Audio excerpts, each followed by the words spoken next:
Hello दोस्तों, नमस्कार। SM किसी चैनल में मैं आप सब लोगों का दिल से बहुत बहुत स्वागत करता हूं।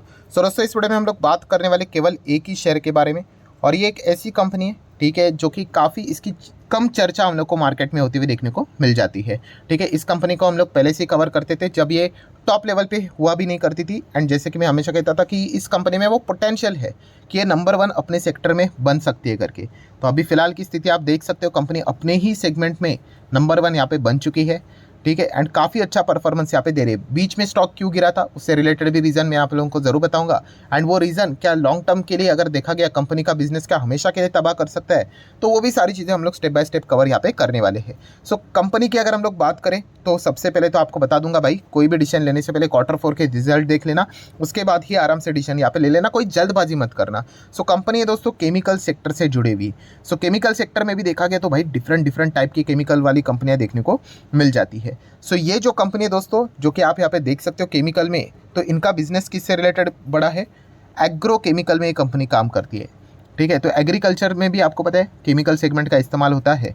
ठीक है, एंड बाकी जो इनका बिजनेस है वो हम लोगों को देखने को यहाँ पे मिल रहा है किससे रिलेटेड है, तो फार्मा इंडस्ट्री से रिलेटेड है। केवल 6.5-7% के आसपास आप चाहो तो पकड़ सकते हो। मतलब एग्रोकेमिकल में अगर कल कुछ खबर अगर आ जाती है तो इस कंपनी के ऊपर डायरेक्ट इंपैक्ट यहाँ पे पड़ेगा। फार्मा से रिलेटेड इतना कंपनी को फर्क नहीं पड़ेगा। प्लस उसी के साथ साथ वेरी इंपॉर्टेंट, कंपनी का मैक्सिमम बिजनेस आउटसाइड इंडिया देखने को मिल जाता है 86%, और विद इन इंडिया केवल 14%। तो ये भी पॉइंट आप लोगों को पता होना चाहिए। मतलब अगर आप इस कंपनी में जाओगे तो विदेश में इनके आपको कॉम्पिटिटर देखने को मिल जाएंगे। ठीक है, क्योंकि कंपनी का प्रोडक्ट आउटसाइड इंडिया ही ज़्यादा बिकते हुए देखने को यहाँ पे मिल जाता है। सो इनके जैसे मैंने कहा कि ज़्यादा जो कंपटीशन रहेगा वो विदेशी कंपनी से ही हम लोग को देखने को मिल जाता है।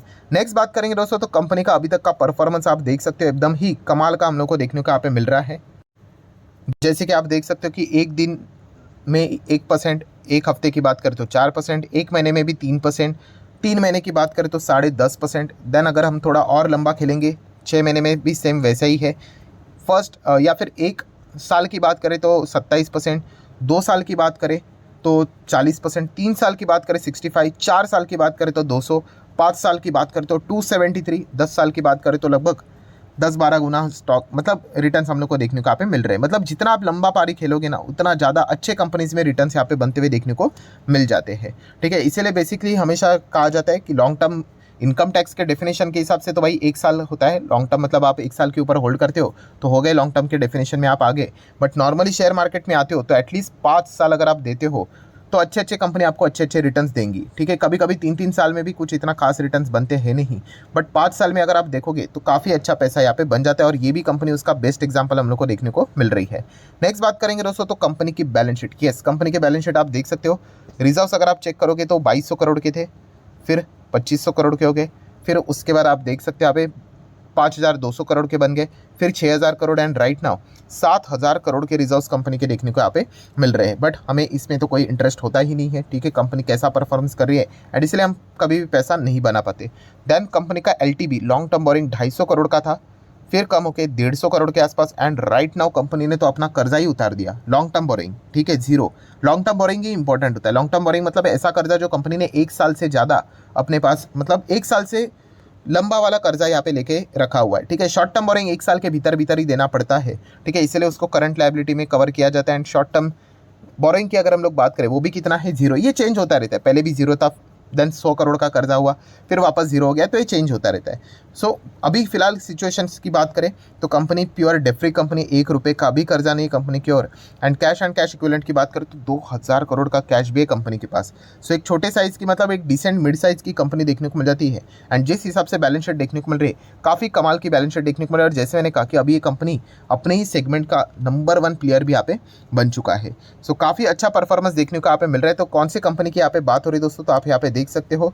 तो इनके जो कॉम्पिटिटर है भारत रसायन इंडिया की बात करें तो, देन उसी के साथ साथ रैलीज इंडिया जो कि टाटा ग्रुप की कंपनी, सुमितोमो केमिकल्स की बात करें, सेकंड नंबर पे अभी कौन सी आ चुकी है कंपनी, यूपीएल। सो यूपीएल तो आपको पता है निफ्टी 50 में हुआ करती थी, अभी निफ्टी 50 से भी इसको भगाया जाएगा। सो यहाँ पे हम बात करें दोस्तों नंबर 1 कंपनी पीआई इंडस्ट्रीज के बारे में। यस, पीआई इंडस्ट्री की बात करेंगे, एकदम अफलातून कंपनी, कमाल का परफॉर्मेंस हम लोग को देखने को यहाँ पे मिल रहा है। ठीक है, मार्केट कैप के हिसाब से अगर आप चेक करोगे 57,000 करोड़ का मार्केट कैप, एंड यूपीएल का मार्केट का ऑब्वियसली लगातार गिर गिर के 35,000 करोड़ तक आते हुए देखने को यहाँ पे मिल चुका है।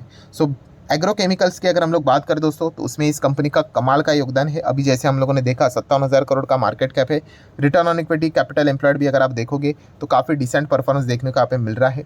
ठीक है, अपने ही सेगमेंट में नंबर 1 है। एंड क्वार्टरली भी अगर कंपनी के अगर हम लोग नंबर्स को अगर चेक करेंगे तो हम लोग को फिलहाल तो अच्छे ही देखने को मिले। 300, 400, 500, 550 करोड़ के आसपास ऑपरेटिंग प्रॉफिट नज़र आ रहा है। ओपीएम की भी बात करें, मार्जिन्स की, तो वो भी लगातार बढ़ते हुए देखने को मिल रहे हैं। एंड सालों साल का परफॉर्मेंस अगर हम लोग देखेंगे तो आप देख सकते हैं यहाँ पे अर्निंग्स कंपनी के 8 का ईपीएस, 7, फिर 13, फिर 18, ऐसे करते करते 20, फिर 30 के रेंज में, फिर 40, फिर 50, फिर 80 एंड फिर 100 के रेंज में अभी कंपनी का ईपीएस जाते हुए देखने को यहाँ पे मिल रहा है। पिछले 3 साल की अगर हम लोग बात करें तो 700 करोड़, फिर 800 करोड़, फिर 1200 crore, right now company 1500 crore के और नेट प्रॉफिट को लेकर जाते हुए देखने को यहाँ पे मिल रही है। तो काफ़ी कमाल का परफॉर्मेंस इस कंपनी ने अभी तक यहाँ पे दिखाया है। शेयर होल्डिंग पैटर्न की अगर हम लोग बात करेंगे, 46% प्रमोटर के पास है। बचा कितना, लगभग 54%। उसमें से अगर आप देखोगे तो 43 हम लोग को इंस्टीट्यूशंस के पास देखने को यहाँ पे मिल रहे हैं। मतलब प्रमोटर के पास ज़्यादा, इंस्टीट्यूशंस के पास भी ज़्यादा, एंड पब्लिक केवल 10% के आसपास हम लोग को देखने को यहाँ पे मिल रही है। सो काफ़ी कम चर्चा होती है इस कंपनी की, बट बहुत ही धाकड़, बहुत ही शानदार कंपनी हम लोग को देखने को ये मिल जाती है। ओवरऑल अगर हम लोग कंपनी के परफॉर्मेंस की भी बात करें तो आप देख सकते हैं साल भर में काफ़ी अच्छे रिटर्न्स इस कंपनी दिए। वॉलेटिलिटी ज़रूर देखने को मिल जाती है। एंड बीच में जैसे मैंने कहा कि कंपनी का शेयर एकदम अचानक से हम लोग को कोलैप्स होते हुए देखने को मिला था। एंड इसके पीछे का रीज़न है चाइना। यस, चाइना इनके मार्केट में हम लोग को एंटर करते हुए देखने को यहाँ पे मिल रहा था। एंड प्रोडक्ट से रिलेटेड हम लोगों को चीज़ें देखने को मिल रही थी कि इनके बिजनेस के ऊपर थोड़ा बहुत इंपैक्ट पड़ सकता है। बट मैनेजमेंट ने बाद में कमेंट्री दी, भाई जिस प्रोडक्ट की बात हो रही है उसके ऊपर हमारा पूरा बिजनेस निर्भर नहीं करता है, हम बाकी भी चीज़ें करते हैं। एंड उसके बाद आप देख सकते हो कंपनी धीमे धीमे करके रिकवर होकर पुराने लेवल के आसपास आते हुए देखने को यहाँ पे मिल रही है। सो अभी तक मैक्सिमम चार्ट पैटर्न भी देखेंगे तो कंपनी ने काफ़ी ज़्यादा वॉलेटाइल रहता है स्टॉक। वॉलेटाइल मतलब भाई वैसे तो तेज़ी मंदी तो चलेगी, बट उसके बावजूद आप देख सकते हैं इनकी जो जर्नी है लेफ्ट टू राइट हम लोग को काफ़ी अच्छी खासी ऊपर जाते हुए देखने को यहाँ पे मिल जाती है। सो एग्रोकेमिकल सेगमेंट की अगर हम लोग बात करें दोस्तों, इसमें अगर आपको स्टडी करना है तो आप पीआई इंडस्ट्री जैसे कंपनी को जितना चाहे उतना आप स्टडी यहाँ पे कर सकते हो। भाई मेरे साइड से कोई रिकमेंडेशंस नहीं होते हैं, मैं आपको बस अच्छे वाले कंपनीज बताने की कोशिश यहाँ पे करता हूँ। जैसे मैंने कहा इसके पहले ये कंपनी 2nd पोजीशन पे हुआ करती थी, तब से हम लोग इसको ट्रैक करें। अभी ये तो 1st पोजीशन पे आते हुए देखने को मिले। नो डाउट हम यहाँ पे कह सकते हैं इसके पीछे का बड़ा श्रेय ये भी है कि यूपीएल का शेयर जोरदार यहाँ पे क्रैश हुआ है एंड बहुत ही नीचे आते हुए देखने को यहाँ पे मिल चुका है। बिजनेस काफ़ी बुरी तरीके से उनका खराब चलते हुए देखने को मिल रहा है। तो ये भी एक एडवांटेज इस कंपनी को अच्छी तरीके से मिलते हुए देखने को यहाँ पे मिल चुका है। सो डेफिनेटली पीआई इंडस्ट्री जैसी कंपनी जितना हो सके आप स्टडी यहाँ पे कर सकते हो। काफ़ी स्ट्रॉन्ग क्लाइंट बेस भी देखने को मिल जाता है एंड ग्लोबल लेवल पे इनकी फाइटिंग हम लोग को देखने को यहाँ पे मिल जाती है। सो अगर आप इस कंपनी में जाने का विचार अगर करोगे तो आपको ग्लोबल मार्केट के ऊपर फोकस रखना पड़ेगा, खास करके चाइना के ऊपर फोकस रखना पड़ेगा। वहाँ से किस किस प्रकार की खबरें निकल कर आती है उस हिसाब से स्टॉक का हम लोग को मैक्सिमम परफॉर्मेंस देखने को यहाँ पे मिल जाता है। सो ठीक है दोस्तों, आशा करता हूँ वीडियो हेल्पफुल लगा होगा। चाहो तो आप इसको लाइक एंड शेयर कर सकते हो। मिलते हैं अगले वीडियो में, तब तक के लिए बाय बाय।